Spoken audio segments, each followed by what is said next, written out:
welcome to the Rob Burgess Show. I'm, of course, your host, Rob Burgess. On this, our 92nd episode, our returning guest is Jonathan Fowler.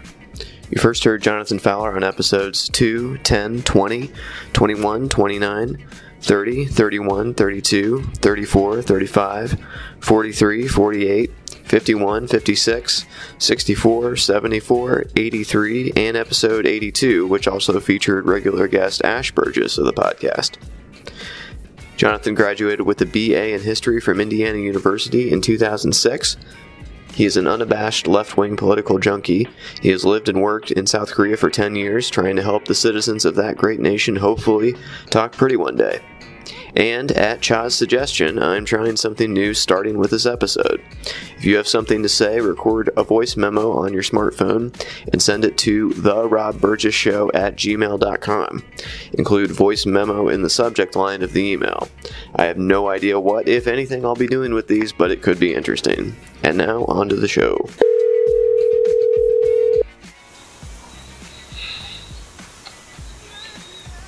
Hello. Hey, Cha. Hey, Bob, how are you? Oh, pretty good. Just getting a start on the day here. How about you?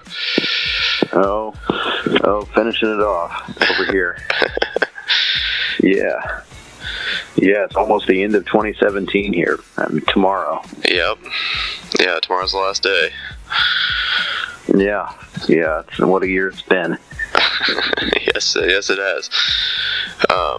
But this will be the last one recorded in 2017 and the first one released in 2018. So we're starting 1 year off and beginning another with the Cha.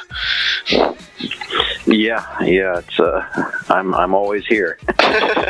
Yeah. But so how's Korea this time of year? Oh, it's balmy. This week it's gotten warmer again, and it's not. I don't know. It's not close to snowing right now, I would say. Maybe after the new year it might get cold again, but so far it's not, of course. Mm-hmm. You know, Donald Trump seems to wish for this weather. Yeah, he seems to love it. It disproves all your global warming theories. Yeah. He had a tweet saying, like, this global warming, I wish it would happen because it's so cold right now or something.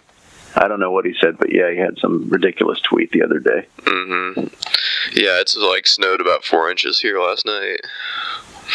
Okay. That's probably the first major snowstorm we've got. We got a little dusting or whatever on New Year's Eve, but this is the first major one I've seen. So. Yeah. One frustrating thing about Korea is that the snow never sticks on the ground, which would, maybe slow things down over here a little bit, slow down the pace of work and life a little bit, but it rarely sticks. It usually, especially on the roads, it usually melts pretty quickly or gets taken care of straight away. Mm-hmm. So if it was even a little bit sticking to the ground, it would be shut down everywhere? I don't know. Probably not. I mean, there's a lot of public transportation that they could argue that people could use the public transportation probably, so they should come to work anyway. That's true. Yeah. So, anyways, I'm waiting for the temperature to get down. It has been cold over here at times. It's been really cold, but I imagine here in January it's going to get really cold and stay that way for weeks at a time. So, yeah. Well, I just had my last meal. I don't know if you saw my Facebook post. I had my last meal at the On the Border family Mexican restaurant over here. It's been here for probably about 4 or 5 years, I guess, in this department store. But apparently, they told me on Thursday that the lease, I think what it was that the Lotte department store had raised their lease prices or something, and so the restaurant didn't feel like paying a higher rate or something, so they're ending the lease, and very, very broken up about that. Yeah, I'm signing on to Facebook now. I hadn't looked yet. Okay. Yeah, it's a decent restaurant. It's not like the most authentic Mexican food in the world, but it's who did that song? She's all I ever had. Or who did that? Was that? I forget who sang that song. It was something back around like high school years. I'm looking. Ricky Martin. Was it Ricky Martin? Seems to be. Okay. Yeah. Well. Anyways, yeah, it's really upsetting. I've had a lot of memories of that place, and it's, it's a pretty decent, solid amount of food and stuff, and I don't know. It's just I've had a good relationship with that restaurant for several years, so. Yeah, it's been surprisingly hard to find decent Mexican food around my new office. I'm straight downtown in Indianapolis, and I'm right in the midst of the all the touristy chains and stuff, and I'm missing the authentic Mexican food I was able to find in rural Indiana. Yeah, the rustic authenticity of Kokomo. Kokomo. Yeah. I think, yeah. Yeah, it was an embarrassment of riches in retrospect compared to Qdoba and the chain restaurants that are around me now. Because, of course, this is like the touristy area, the Circle and all that, so. Yeah, I don't have a lot of experience in downtown Indy, but I do miss, Qdoba is okay. It's not my favorite place in the world. I do miss Chipotle. I had it one time while I was back there. I think right before I drove up to Indy, I was in Bloomington that afternoon, and then I drove up to Indy that afternoon, and I stopped off there and got some food. Yeah. I would definitely take Chipotle over Qdoba, but... Yeah, they're kind of similar. We've got one over here called like Tomatillos or something. It's sort of like that, but they recently rebranded into like a kind of like a cocktail kind of loungy thing, and they also do Mexican food, but you can't just order like a burrito. You've got to get the burrito with the chips and stuff. I'm like, I'm putting this in my book bag and driving an hour on the subway. I don't need the chips. The chips, it's just making the bag bigger. They're not going to be, delicious when I get home. Just stop upcharging me and like just give me a damn burrito. So.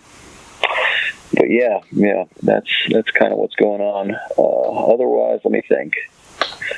Had a few end-of-year parties. End-of-year parties are a big thing in Korea.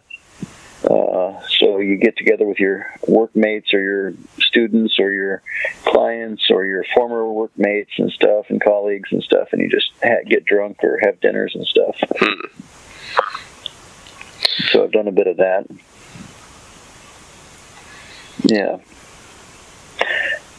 Hey, Bob, have you checked out Mindhunter? Mindhunter? It's a Netflix show, a new Netflix show. It came out between the time when I was in America and when I came back here. It's quite good. David Fincher is a director on several of the episodes. Okay, yeah, I've heard of it, but I've not actually seen it. But it's good. Okay, very good, quite good. It's not a perfect show, but it's really pretty good, and it's very compelling. Like once you start watching it, you won't want to stop.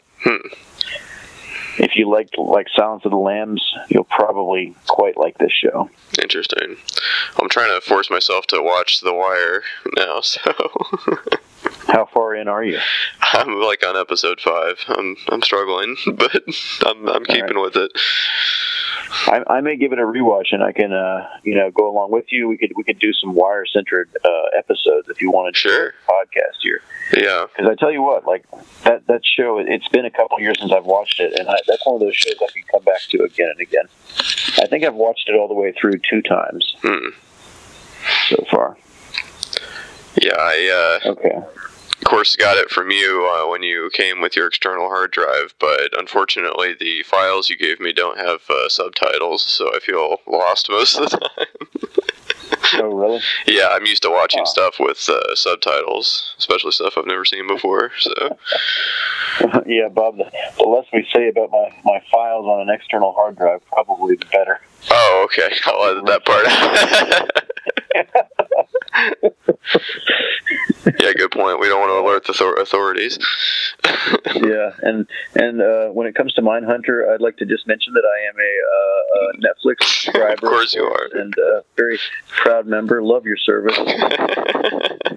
So let's all just Netflix and chill about where I get my videos at, okay? Exactly. It's all legal. All legal. Nothing to see here, folks. No collusion. No collusion. Yeah. Even the Democrats are saying that now. Even they are. Yeah, that's right. Everybody's saying it. Even the imaginary Democrats that I've made up. Yeah, I think I saw that there was some outtakes or something from an interview that Trump just gave to the New York Times. I have no idea why he gave an interview to the New York Times, except for the fact that he's a shameless attention whore. Mm-hmm. But yeah, apparently he said in this interview that all of the Democrats now basically agree that there was no collusion, and there were like a million like reaction pieces on the internet. They were like, actually, approximately 0% of Democrats say that. This guy is. I don't know. It doesn't really matter if he's lying or if he's just living in a fantasy world. He's incompetent. He doesn't belong there, and it's going to go down as a shame spot now in the nation's history, undoubtedly. I mean, if the nation even survives. Well, there was a controversy in the journalism community over that very interview, because the interviewer from the New York Times didn't challenge many of the false or misleading assertions that Trump made during that interview, and people are saying, well, you're just a stenographer if you don't challenge him on these things. But then the pushback is, you let him talk, you give him enough rope to hang himself, and then, later on, if they need to use this to prove something, then you can't be, accused of leading them down a path or anything. But I don't know. What's your take on all that? Oh, God, I don't know. I don't know under what circumstances the New York Times even got an interview with him. Was it an impromptu thing? Like they just happened to catch him or something? Yeah, it was at like a golf club in Florida where he's like vacationing and doing all the hard work on the golf course. And and they caught up with him because I guess this guy was an invited guest of someone else or something. So. Yeah, I can see. Like, I mean, okay, is the criticism that he didn't push back in the writing, or that he didn't push back in the conversation? Well, they released the transcript or partial transcript of the actual interview, so they had the story itself, but then they also included just excerpts from the half hour they sat down with him, and in that it was revealed that they didn't, challenge him on a lot of his what he said. I'm not a journalist, but my hot take on the issue is that if it was an impromptu interview where Trump could basically walk away at any moment, you probably don't want to push him back too hard on the stuff he's saying. You're just, getting the information. And I haven't read the whole article yet. I will, but I imagine that the New York Times includes, facts when Trump presents his counterfactual statements. So yeah, I mean, I have seen in print the pushback, but people are saying that this is not the way you're supposed to behave as a journalist in the moment. You're supposed to be able to ask tough but fair follow-up questions. Yeah, I don't know. I think, well, gosh, I don't know. I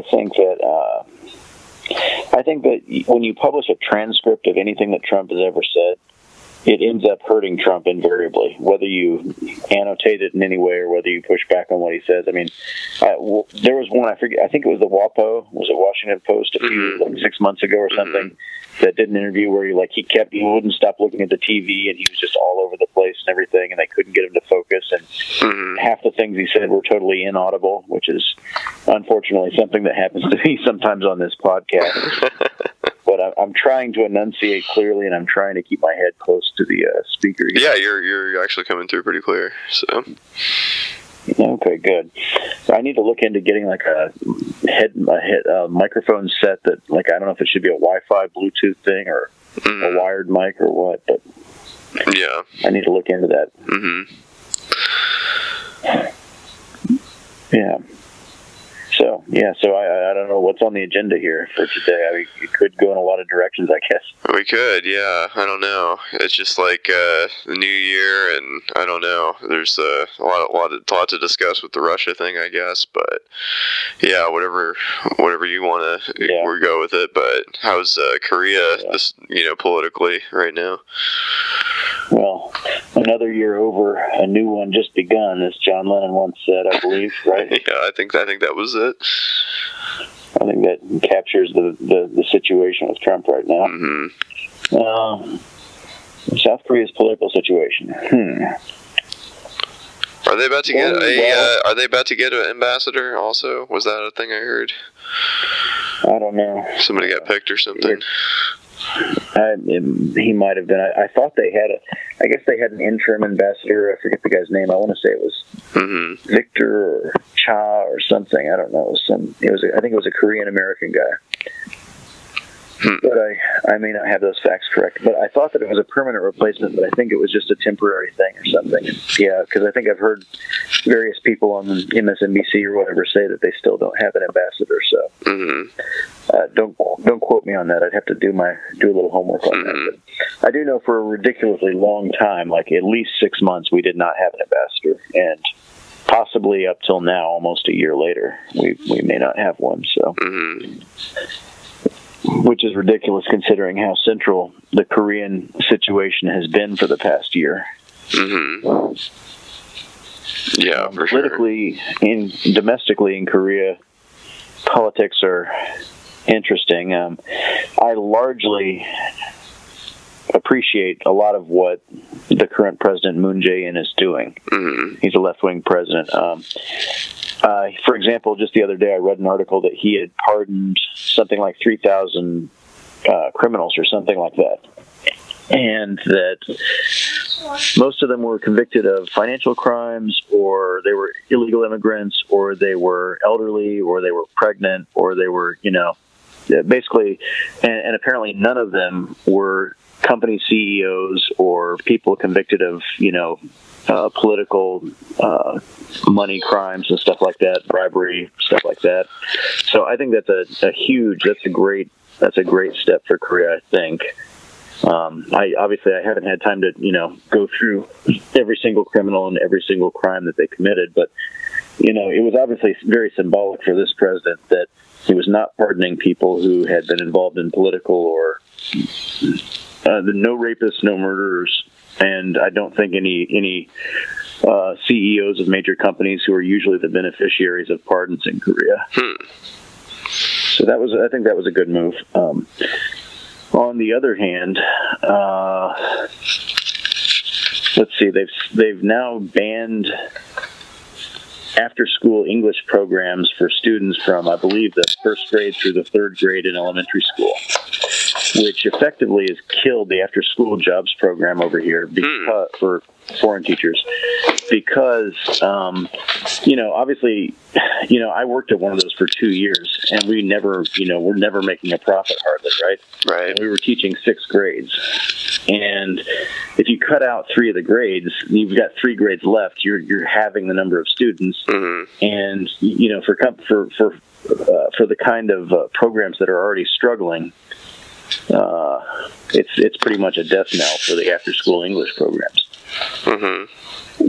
And the idea behind it, I guess, is that they've got this idea in Korea that if young children start learning English too early, then they won't learn Korean language properly, which I have never seen any evidence for. And in fact, I think like tomorrow, if I had a baby tomorrow and I was here, I'd be teaching the kid Korean and English simultaneously. Yeah. And as many other languages we could fit in there because, I've been in Korea for 10 years and I've never tried to learn Korean, and it's like kind of embarrassing sometimes how little Korean I actually know. But there's kids. I teach kids who are less than 10 years old, and I think about that. These kids are basically fluent in Korean, of course. But I've actually been in Korea longer than they have, and I can't speak Korean. So the earlier you get a start on another language, the better. Because when you become an adult, learning it is just, it's hard. And when you're a kid, those neural networks aren't formed yet and stuff. They're not hardened or whatever. So the earlier you can get that language framework in there, the better, I think.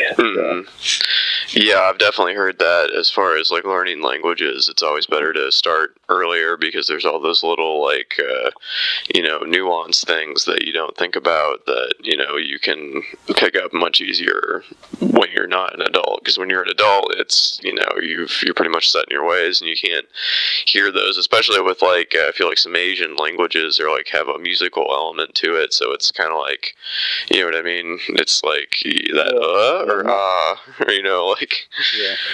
Korean doesn't really have that, but definitely like Chinese and Vietnamese are what they call tonal languages. I know Chinese has 4 tones, and actually I'm not sure how many tones Vietnamese has, but that's a whole other element on top of learning a language that makes it very hard for people who don't grow up around it. Your voice is getting a little bit muffled, by the way. Oh, sorry. Here, is that better? Yep. Okay. But I've heard 2 excuses for why they're cutting this program and stuff. Well, I've heard 2 excuses, and then there's one reason, I think, actually, one kind of underlying reason, which is, well, I'll come to the reason in a bit, but the first excuse is that it hurts Korean learning for young children, which I don't believe. And the other one is that it puts too much stress on young children to have them having to study so much, which is generally true. But I would feel like this was less of an anti-foreigner thing if they were also cutting after-school math programs, after-school, science programs. Any other kinds of after-school programs are getting cut except for English. But I haven't seen any push for that. I haven't seen any drive for that. Nobody's talked about that. So I think that's also a bullshit argument that they're just trying to reduce stress on the kids. And another problem is that the after-school programs are government subsidized to some degree. And they also have to offer lower prices. Like, we had to offer a 33% price, basically a 66% discount, I think, to children whose families were poor, basically, right? Which was generally a good thing, I thought, although it obviously made it much harder for us to turn a profit. And, for the entire time I was working for that company, I was not always making the promised salary. So I was, taking pay cuts left and right. It was a nightmare. But I think the underlying reason for why they're doing this, though, is because my neighbor's doing something outside. I think the underlying reason for why they're doing this, though, is that they actually made it so that everybody in Seoul gets free school lunches. Whether they're poor or rich, doesn't matter. Everybody gets a free school lunch. And when they did that, they took a bunch of money out of their language programs. And so they couldn't afford as many foreign English teachers, native speaker English teachers. So then they tried to say, well, Korean teachers have come a long way and they're so good that they're just as good as a native speaker. And I think that could almost be true for grammar stuff or stuff like that. But I think when it comes to actually speaking, I've worked with a million Korean teachers who are terrified to speak to the native speakers because they aren't confident about their English. In some cases, rightly so. In some cases, wrongly so. But to say that they're the same or better than just having native speakers in the classroom is, I don't know. I just see a lot of excuses to justify a decision that I don't think was a very smart decision. And I don't see anybody on the other side really engaging with the argument against the policy change. So. Can you buy some politicians over there?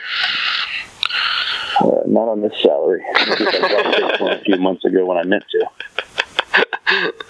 Right. Yeah, have you been following the Bitcoin? I have been following the Bitcoin, actually. Yeah. An interesting article I read about that was there's some people who bought Bitcoin years ago and don't remember their like passwords now to get in to their Bitcoin accounts. And so they're like, one guy like built like a supercomputer to try like every password combination, but the downside is it's going to take like 300 years to guess the right one. Another guy like hired a hypnotist to like try to see if he could like raise the like pay password from his subconscious or something. Yeah, this is, I mean, I wouldn't have, I meant to, like a guy, before I came to America, a guy was telling me that we should buy Bitcoins. I was like, okay, how much are Bitcoins right now? He's like, $2,000. I was like, oh man, that's too much. I'm not going to pay $2,000 for Bitcoin. I was like, I might put $200 or $300 in to get a part of one, which I wish I would have done. Mm-hmm. But looking back on it, I mean, the damn thing went to basically $20,000 last month, right? Mm-hmm. I mean, that could have done my student loans practically if I bought one of the damn things. I'm like, I'm kicking myself. I should have canceled my trip to America, taken all my money and put it in Bitcoin, and just waited for 3 months, right? That's what I should have done. But 2020 hindsight. Yeah. No, one of my friends tried to get me involved in like a Bitcoin group here locally like a couple of years ago, and I was like, oh, that's ridiculous. Yeah, a lot of people. What do you know? Yeah, I mean, but that's the thing I don't get about them. They'll never work as a currency as long as their price is unstable, which it will be as long as it's got investors in it and stuff, I think. I mean, as long as it's like a speculation thing. And the fact that there's a limited number that will ever be printed means that, you know, I mean, they argue that that's to like control inflation or something, or that's to, I forget what that is. That's to like prevent a central regulating authority from coming in and just making more money or whatever all these anti-Fed people are always on about. But the thing is, like, yeah, it's like those people in those articles. People forget passwords. People die. What happens if everybody owns all the Bitcoins that are ever going to be produced, and then 10 or 20 years later, 75% of those people are dead, and they didn't leave any way for their family or any of their dependents to ever get their Bitcoins? Those Bitcoins are effectively gone forever, right? I mean, it's insanity. That doesn't work as a currency. Like, a currency can be gotten to in a bank and divided up amongst like survivors of in your family or something. I mean, something that's locked away in a, you know, I don't know. It's just, I don't know. Frankly, I think a lot of the people, you know, I'd love to get into Bitcoin or any of these cryptocurrencies and like be making money out of stuff. But the people who are really like still gung-ho about it as like, this is going to replace the dollar. Man, this is the new gold standard. It's like, you're insane. You people, this is a cult. I better be careful. I may get some hate for this comment. But you got to be real about it. I mean, like, there are, you know, sure, okay, there are things that the cryptocurrencies can do that other currencies can't. But I mean, look at it right now. It costs like $50, $55 or something to make a transfer of Bitcoin. So whatever you're buying or selling, you better be prepared to like make a $55 surcharge on top of that. It's not fast. It may take like several hours or a couple days or something to transfer. Obviously, we talked about the price fluctuation. Let alone like a Bitcoin in Korea costs like a couple $1,000s more than it does in America, I think. There's like so even as a thing where it was supposed to like knock down the borders between where like there's you know, where there's like one Bitcoin in America is supposed to equal one Bitcoin in Korea, but that's not actually the case right now. A Bitcoin in Korea is more expensive than it is in America. So you still have this like exchange rate that you're going to have to contend with. It's just like, I don't think that it solves as many of the problems of money as other people think it does. I mean, it doesn't. And if the criticism of regular money is that it's not based on anything, it used to be based on the gold standard or whatever, or silver or whatever it was before, but now it's just based on confidence in the fact that it exists or whatever. I mean, this doesn't really solve that question either, because this is even less real, because there's not even like an actual physical object at this point. It's just numbers, string of numbers. So. Yeah. And people are like, well, gold has its value. Well, no, gold has like a value that, and I'm not an economist, so I'm not, you know, uniquely qualified to speak on this, but like the value of gold I mean, you take the richest person in gold and put him in the middle of the desert for 5 days, and then you offer him a glass of water, and you find out how much the gold's value is. Mm-hmm. It's not like it's like paper money has no value and gold has some value. It's all assigned by human wants, right? Mm-hmm. So I don't know. It's I don't understand these kind of. It seems to be largely like almost like a libertarian thing or something. This kind of this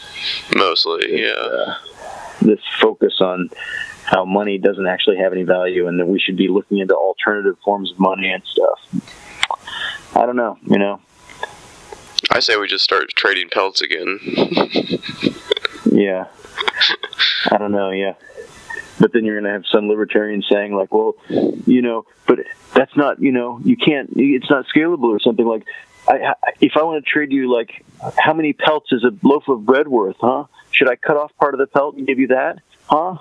No, I'll take a squirrel one. Yeah, one squirrel for a loaf of bread? Yeah. That's a good exchange rate, right? Yeah, perhaps. I don't know. I think I read an article in the Atlantic 6 months ago or something where they were talking about the barter economy was actually not as non-functional as it seems to be when we think about it in the past. Like when we think about it retroactively, we think, well, God, yeah, how do you, if you do this and they do that and you need their milk, but they don't need your like widgets or whatever, then how in the world did anything ever get done? But from what I read in that article, it seems like things actually worked a lot smoother, like we might hope they would. Mm-hmm. So it wasn't like this worst of all worlds kind of economy. No, I'm sure. Yeah, and they talk about some island in the South Pacific or something where these people, they have these huge stones, right? And the stones represent currency. Mm-hmm. But obviously these stones are huge and they're hard to move around and stuff. And so like even if you pay somebody with your stone, the stone, you might just leave it in front of your house, but it's widely known by everybody that stone belongs to the other guy now, even though it's still at your house. Mm-hmm. And so, like there's been all kinds of these weird like currency things that people have tried in different parts of the world, and I don't know. The fact is, like, I don't know. If I wouldn't want to leave my money in Bitcoin, right? Mm-hmm. If I put all my money in Bitcoins and I said I'm not using the American dollar anymore, and then 6 months later I check the exchange rates and stuff, which are still tied to the dollar, right, or the Korean won or whatever, because we don't have any way to objectively value a Bitcoin on its own, independent of real money, So I don't know. Yeah, I've actually got part of a Bitcoin. You've got part of one? Yeah. How did you get a part of one? 04. One of my friends in Korea who made like 7 million won, about $7,000 roughly, trading Bitcoins over the past couple months. I've been kicking myself for not getting in on this stuff. But he had emptied out one of his accounts, but he had like a little bit of a Bitcoin left over, so he just sent it to me because he's trying to convince me to get in on all this craziness too. Mm-hmm. And so he sent me 0.0000475% of a Bitcoin or something, it was about $7.74 when he gave it to me in dollars. Mm-hmm. And then it went up to about $10, when things were going crazy, and now it's down to like about $6 yesterday when I checked or something. And I don't know where it's at today, but it's it's fun to watch. And it's kind of like fun to think about, like, what if I had really thrown some real money in there? Yeah. Of course, if you'd waited too long to cash out, then if, the bubble burst like it did, you'd be, of course, kicking yourself on the other side of it because, if you hold on to it for too long, it's, the other direction. But I guess there's always that what if, it doesn't necessarily mean you would have, but... Well, when did the bubble burst? A couple days ago, a week ago, maybe. Yeah, but if I would have bought it when I was going to buy it, it was $2,000 a Bitcoin. It's since it's gone up to like $20,000, it hasn't gone back down below 10,000 again. No, I think it's still like 12 or something. Yeah, it's bounced around a little bit. It might be 13 or 12 or somewhere around there. But it still would have been like, I don't know. It would have been almost a at least a 5 times increase of what I had put in. Sure. Still, so. So of course, yeah, who knows, tomorrow the thing may fall apart totally and be worth almost nothing, but, yeah. And if that fucking happens, I'm buying a bunch of them. Not going to make the same mistake twice. Yeah, even if they go to zero tomorrow and everybody's like, man, fuck the Bitcoin, it was all a bubble, I'm buying like 1,000 of them, and we're just going to wait and see. Okay? Because, because maybe it's a waste of a small amount of money, but if enough people think like I do, I could be a millionaire. Exactly. Well, it was down at 2,000 as recently as mid-July, and so it went all the way up to, at the highest it was 19,175, and then it went, and then it fell. I'm trying to see when it fell. Yeah, it was just a couple days ago. It went down to like 14,000, then it bounced back up to like 15.5, and then now I think it's down to like 14.5. But still, like you said, if you do, that's several times more than 2,000. So yeah, I wonder how many of our listeners in the audience out there have got any. How many of them are coin holders, Mm-hmm. It'd be interesting. Like, I don't know, Bob, do you ever think about like having some sort of an audience interaction format or something, like a Reddit or something? I don't know. Yeah, maybe. I don't know. I don't know how much I want to open it up to the hoi polloi or whatever. So elitist, Bob. So elitist. But no, I know what you're saying. Nobody wants to read the comments. Yeah, it'd be interesting to see what people's thoughts about. I'm always fascinated whenever I see people talking about Bitcoins or these things, because like no matter which side of it they're on, I'm always fascinated just to see how that interaction plays out. So. Mm-hmm. Yeah, I think I have an ability to have people leave like voicemail messages on my Google Voice phone, so maybe I'll do something with that. Okay, that'd be kind of interesting if we had like a call-in thing. Not that anybody could just call in during the show, but like, I mean, if you played certain, recordings that people had left us or something like that. Yeah, that could be interesting. Kind of respond. That'd be interesting, I think. Yeah. I don't know. These could be far off things or whatever. No, that is interesting. Yeah. So, have you seen the new Star Wars? I haven't seen the last, 3 Star Wars. Really? Yeah. What are you doing with your life, Bob? Probably having children. Oh, man, kids love it the most. Yeah, I don't really want them to see all that. But...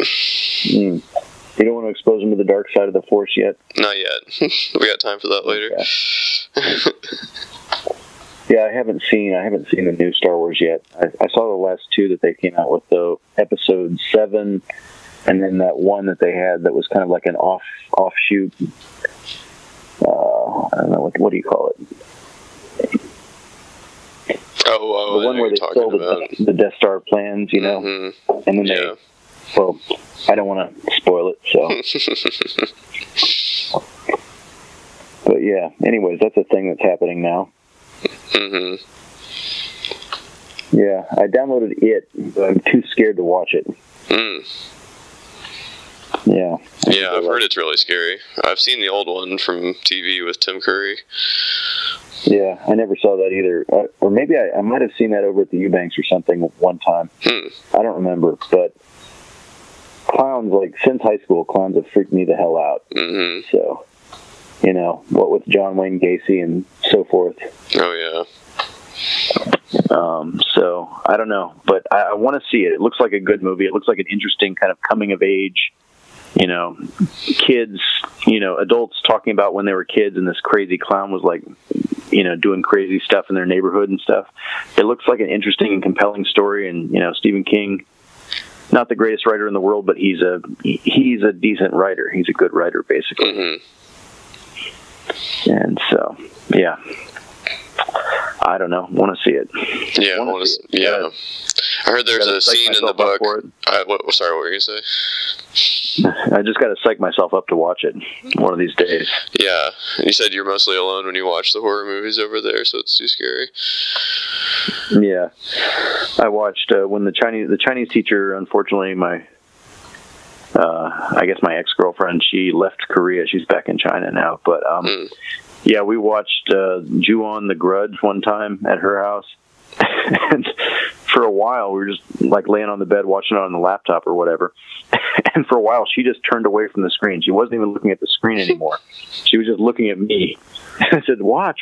And she said, no, it's too creepo. Yeah, it was a funny moment, but she was right. It was a creepo. It was a creepy movie. Mm-hmm.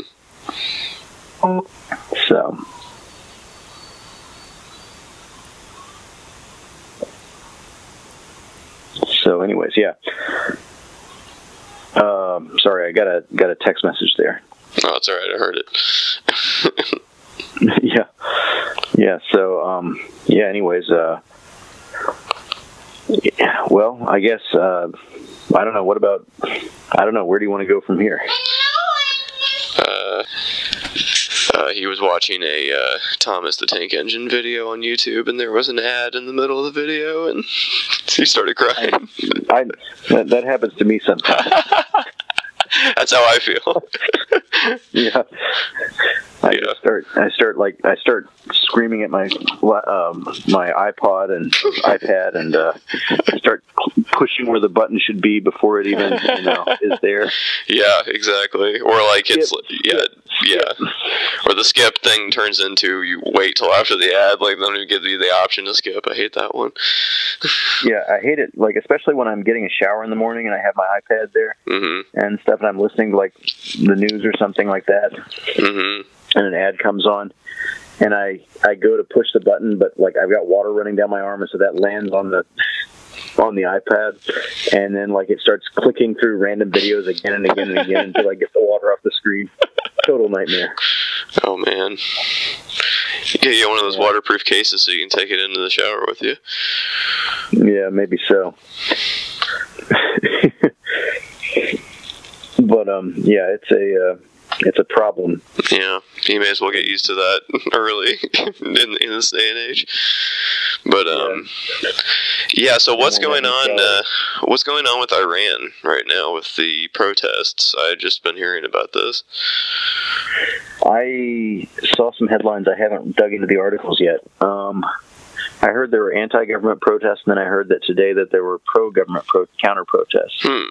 I did just hear that Iran is getting rid of the requirement that women dress a certain way in public, apparently. So, interesting. Kudos to them there. Yeah. But it's also interesting because didn't Saudi Arabia just allow women to start driving? Yeah, I guess so. Oh boy. Yeah, Saudi Arabia. Don't even get me started. Yeah, it's I don't know. The thing that's going on with Yemen.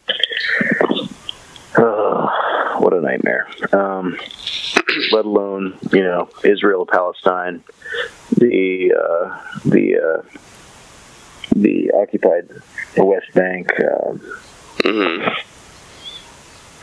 Trump recognizing Jerusalem as the capital of Israel, which, for a guy who claims to be a negotiator and who wants to get a good deal, to grant, the Likud party basically the one thing that they want with no strings attached. It's not very good negotiating if you're trying to, of course he sent his son-in-law, Jared Kushner, over there as this is like one of his things is to try to achieve Middle East peace. When we find out later that Jared Kushner has invested in illegal settlements. He's financially invested in the illegal settlements, which are, rightly condemned by a large part of the United Nations over our protestations as a country there. Yeah. Total nightmare. Just totally bumbling, incompetent, foolish. I don't know. What can you say? This is, elections have consequences, I guess. You don't sound like you have much faith in Jared. Yeah. I don't know. I wish Robert Mueller would move quickly and start throwing Trump kids in the jail. I think he knows that it's like game over if he does that, though. So I think he's saving that for like his last move. Because I think if like Jared or Don Jr. or any of that tier of people start going down, I think that Trump will do something very rash.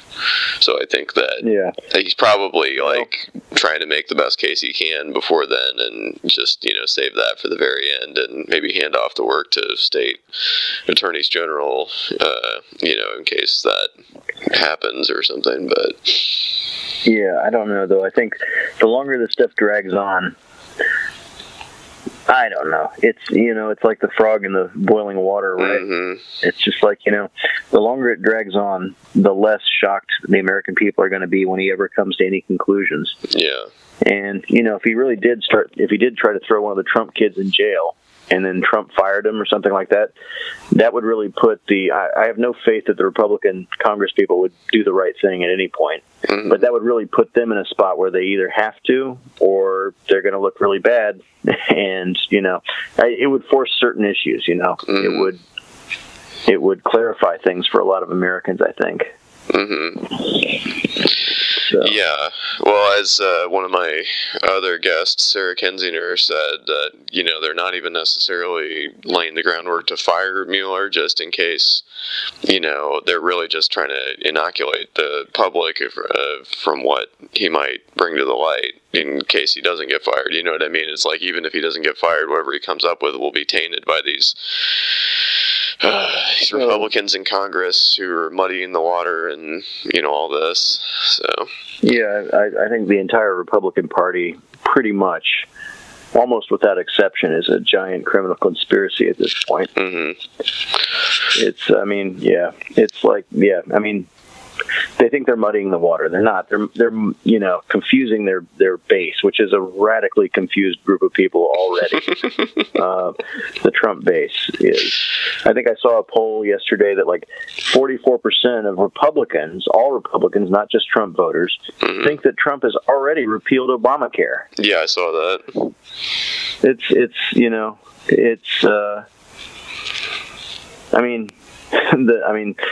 Like we've said before, we've joked around, like, we should all just start saying, man, I can't believe Trump built the wall with Mexico, that bastard.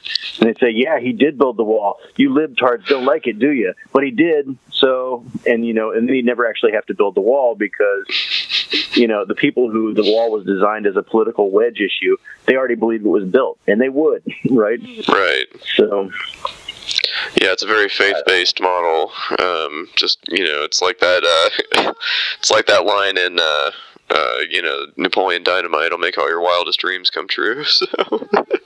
Yeah, but we're not voting for Pedro here. No, I think Pedro would have been a preferable politician.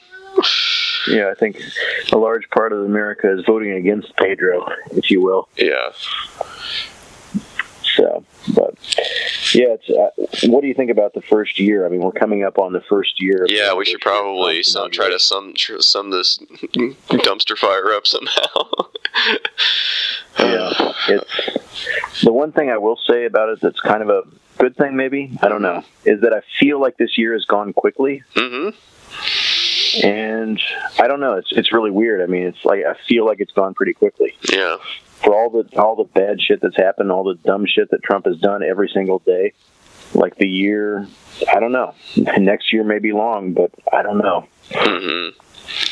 Well, at least there's the midterm elections next year to look forward to. I mean, it seems like with the results in Alabama and Virginia and all them places, that seems like it's an indicator that we might see a blue wave coming through. So I really hope so. The only thing that worries me about that is I think the Roy Moore situation or whatever, Doug Jones, Roy Moore, I mean, that was a totally unique situation where the Republican was uniquely deplorable. So, and he still, was like 48 to 48.8 or something, like the final percentage was. like about a percentage point difference or something. Yeah, it was like I saw somebody on Twitter said, if we can beat a pedophile by 0.8%, what can't we do? Yeah, exactly. Yes, all our wildest dreams will come true. I know, right? In 2018. And still, it is nice to see the laws of political gravity, as they put it, apply in some way to some people, because I think he was running a very Trumpish campaign there at the end, especially with the accusations floating around. He basically ran the Trump playbook with the whole Access Hollywood thing. It was like the shock, the horror, now it recedes, now everyone who disavowed is coming back into the fold. Just deny, and then just try to get across the finish line. And it nearly worked, but it didn't. So, maybe that's a sign that, Trump might be an aberration as opposed to the, rule, because if he was the way things going, he would have won. So, but yeah, you're right, it's uniquely, situation. So well, I think based on the laws of political gravity as we used to know them, the guy would have been done. Sure. The second these things came out, and yeah. The Republican Party would have disavowed him and never come back. But they did. They came back and they started throwing money in. They started actively campaigning, which should be hugely embarrassing for them. I don't know. I've heard some rumors that Paul Ryan may be possibly leaving Washington next year. I don't know if that's true or not. I know he's got a pretty good challenger.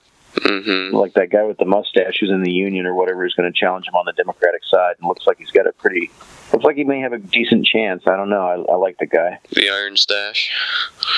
Yeah, I've seen some interviews he's done and stuff. Mm-hmm. But the fact that the Republican Party felt safe enough to come back in and support this guy actively. And the thing where they did that, they had somebody, like Dewey Stein calling people up in Alabama and saying, "Hi, I'm from the Washington Post." And are you talking about Bernie Bernstein? Whatever the hell his name was. You know what they were trying to do. Yeah, we all know. So, yeah, he's like, we'll give you money if you'll make up unsubstantiated claims against this guy, and don't worry, we're not going to follow up with it. We're not going to really investigate it. We're with did I mention we're with the Washington Post again? Fact that they tried to pull those shenanigans. So to that degree, I think the laws of political gravity don't apply anymore. But yeah. It is true to some degree that Donald Trump, it's kind of like I don't know. It's like the authoritarian impulse to support one man. The kind of the great man theory of history or something, that like one person can come in and change everything or something. And if you're not that one person, then you don't get the same benefit in the consciousness. So right. Yeah. So to some degree, I think, other people won't be able to benefit in exactly the same way that Trump did. But on the other hand, I think the whatever they call the Overton window. Yeah, or whatever, that's just about what I was going to say. Yeah. Mm-hmm. It's like certain categories of behavior that would have been beyond the pale right a year ago are now kind of like, I would have dropped out a year ago, but I think I'm just going to, keep my head down and keep trying to go forward with this thing right now. And it might work. And it almost did. The guy still hasn't conceded yet, has he? No. I think he's still fundraising off of this. Last I heard, he was trying to stop the certification by the Secretary of State. Of course, that didn't work. And now I don't know what his plan is. But yeah, he still hasn't conceded as far as I know. So yeah. Well, we'll see how that goes for him. Yeah. Well, you also had that congressman in Montana, Greg Gianforte, that body slammed the Guardian reporter, Ben Jacobs, and, he still won. So, there's still, I think, the acceptability, what's acceptable has definitely changed. So. Yeah. I don't know. I think, whatever happens, America's in big trouble right now. Even if the Democrats come in, next year and impeach this guy and try to restore order, you've got a good 30 to 35% of the country that is, they're going to be Trump forever, basically. Yeah, exactly. They're in a cult of personality or something beyond where facts can reach them. So, yeah. Yeah. And Fox News isn't helping.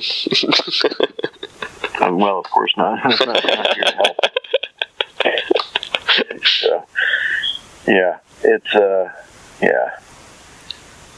I don't know. Gosh, I'm trying to think what have I seen or consumed recently as far as media.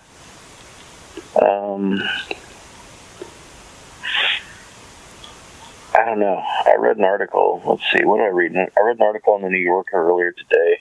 I think it was an article from 2016 that they'd reposted. Kind of bothers me when these companies do that. They like repost stuff from several years ago on their especially like and act like it's like new. You mean?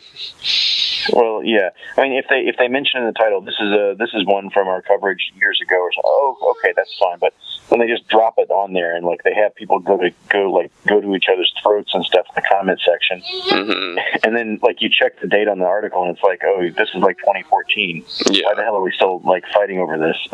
But and they're back at the office like clicks. Yeah. Yeah. Stop. Yep. Sorry, we posted an old article. Shut up and take my click money. Yeah. But okay, so this one was like about how there's a feminist group that was getting together in New York City, and they were going through and editing articles on Wikipedia from what I could gather, to lengthen articles about females, and in some cases to shorten articles or to take out information that they didn't feel was pertinent in, I don't know, articles about females or possibly articles about males or pop culture things. I don't know. They mentioned the article that like the Toni Morrison article on Wikipedia is only half as long as the Teenage Mutant Ninja Turtles. What's wrong with this world? I'm like, that's kind of apples to oranges. I'm thinking, like, I mean, one is a single person, and the other one is a television event that was formative in the lives of our entire millennial generation, and involved the work of a lot of people and a lot of merchandising and a lot of franchising and a lot of spin-offs and action figures and I don't know. I don't know. It's. Yeah. One is a human woman, and the other is for mutant teenage turtles that love pizza and do karate. They're heroes in a half shell, man. There's a lot to say. To you. But these people, I mean, like, these people get together and they want to go and they want to rectify this or something. Huh.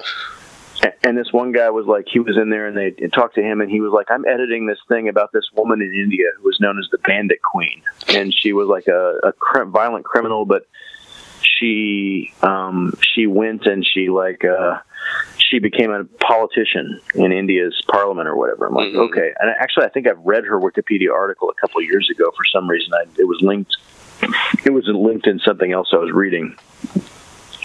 But he said, like, well, okay, they've got information about who she was married to here, and that's not important, so I'm just going to take it out.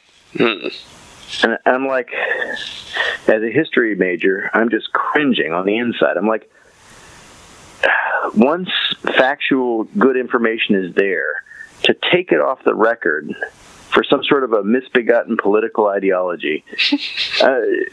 It's a Wikipedia article. It's supposed to be somewhat authoritative and, like, have as much information as possible, basically. So when you're going in and taking out information because you personally deem it, like, not important, like, oh, this article should be about the woman, it shouldn't be about her husband. I think mentioning the person that she was married to, I don't know. And then they had these two other people who were like graphic designers. It was a boyfriend-girlfriend couple or something. And they were like editing an article for a group of, some sort of like it was like a feminist, it had something to do, it was a spinoff from the Weather Underground or something. And it was like a feminist propaganda wing of the Weather Underground or something like that. And they were editing the article, and they said, wow, we were both graphic designers, and we'd never heard of these women until just recently. It's amazing that we can edit this. And I'm like, has the world gone crazy?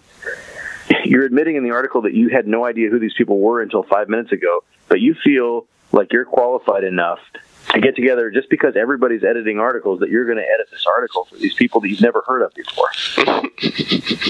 Like, I got really pissed off when I was reading this article. I was like, I don't know. It was, I don't know. If they were only expanding articles to, to give more information, that's great. Mm-hmm. I'm totally okay with that. But when they're actively taking away good information from articles because they don't deem it like politically important or pertinent or something, or whatever, I don't know. I feel like it's going too far. Yeah. It was funny. I was on the Wikipedia for the. You remember the guy that sang that "Chocolate Rain" song? Chocolate Rain. Chocolate Rain. Do, do, do, do, do, do, do. It was a YouTube sensation like 10 years ago. Oh, man. I don't remember it. It was one of the first viral videos. I guarantee if you watch it, or I guarantee people in the audience know what I'm talking about. But yeah, if you should go back and watch it. It's pretty interesting. But anyway, like, it was this one song that this one guy did, and anyway, somebody put a note at the top of the Wikipedia page is like, this article should be removed, it's not about an important enough person. And I'm like, well, I searched for it and I found it, like, it was apparently important enough to me, like, like, it might seem stupid, but it's like, I sought this information out and I'm glad it was here because I wasted 30 seconds reading it or whatever. But it's like, who are you to say this isn't whatever. So mm-hmm. I think Wikipedia is important. I remember, like, when it was first starting off, everybody was like, don't use it, don't cite it as a source in your article or your paper or anything. But I'm saying, like, I mean, and like, I feel like Stephen Colbert pulled a stunt where he, like, edited an article in a ridiculous way just to prove that he could. I'm like, okay, you proved that you could, but generally, 99% of the time, the information you get on Wikipedia is going to be generally correct. And it's going to give you a very good basic understanding of issues that you may or may not choose to dig deeper into. But as far as, for humanity writ large, Wikipedia is invaluable, I would say. Mm-hmm. I mean, old encyclopedias, you bought them. You bought them on a payment plan or something because they were pretty expensive, and you had them in your house, I guess. My family never had them as far as I can remember, but I knew what they were. And, the information just sits there. It doesn't get updated, doesn't get corrected. These are the encyclopedias you have whenever you bought them. Mm-hmm. Right? This thing is constantly updated. I mean, Wikipedia today is probably a lot different than it was 5 or 10 years ago. Constantly updated with new information. I don't know. It's good. It's generally a good thing, I would say. Probably a net positive for humanity. Mm-hmm. They have a bot on Twitter that tracks all the edits that are made to Wikipedia from the House of Representatives IP addresses. So this is like congressional staffers, and I assume also, like, congressmen themselves might be doing this, but it's pretty entertaining what you see them change, every now and again. So yeah, that's a little eerie in a way. Yeah. But one thing that does freak me out about Wikipedia is, like, whenever you read an article and you go to I forget if it's the bottom or the top. I feel like maybe it's the bottom or something. It was like, this article was last updated like 20 minutes ago by 4/20/69. So-and-so, whatever. It's like, are you telling me that, like, every single article that I click on was edited, like, within the last day, within the last 24 hours by someone? Mm-hmm. I mean, that's insane, right? That's totally insane. Like, who are yeah. Why? I mean, how often does new information come to light? Exactly. Well, I probably ought to get going because we got to go get some brunch here. But thanks for jumping on the phone here. Yeah, no problem. I think we covered various things. I wish everybody in the audience a happy 2018, happy New Year. Be safe. Watch CNN, see if Don Lemon gets drunk and gets his other ear pierced this year. That would happen last year. Yeah, it was crazy. He got in lots of trouble, and I never saw the earring again after that night. But, yeah, he got his ear pierced on live TV, and he was drunk as hell on tequila, and he said, like, 2016 was a terrible year. I'm so happy it's going to be 2017. And we're like, And people said, like, I can't believe he said it was a bad year. That's not his place as a reporter. Oh, wow. Like, dude, 2016 was the year of Trump. It was a bad year objectively. I don't know why in God's name. It must have been the tequila that made him think that 2017 would be any better. But anyways, yeah, happy 2018 to everybody out there. Yeah, for sure. All right, well, I'll talk to you soon, Shia. Stay safe. All right, yep. All right, later on. Happy New Year. Bye.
If you enjoy this podcast, there are several ways to support it.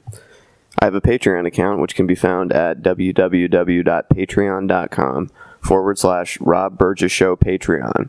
I hope you'll consider supporting in any amount. Also, please make sure to comment, follow, like, subscribe, share, rate, and review the podcast everywhere it's available, which includes iTunes, YouTube, SoundCloud, Stitcher, Google Play Music, Facebook, Twitter, Internet Archive, TuneIn, and RSS. It really helps.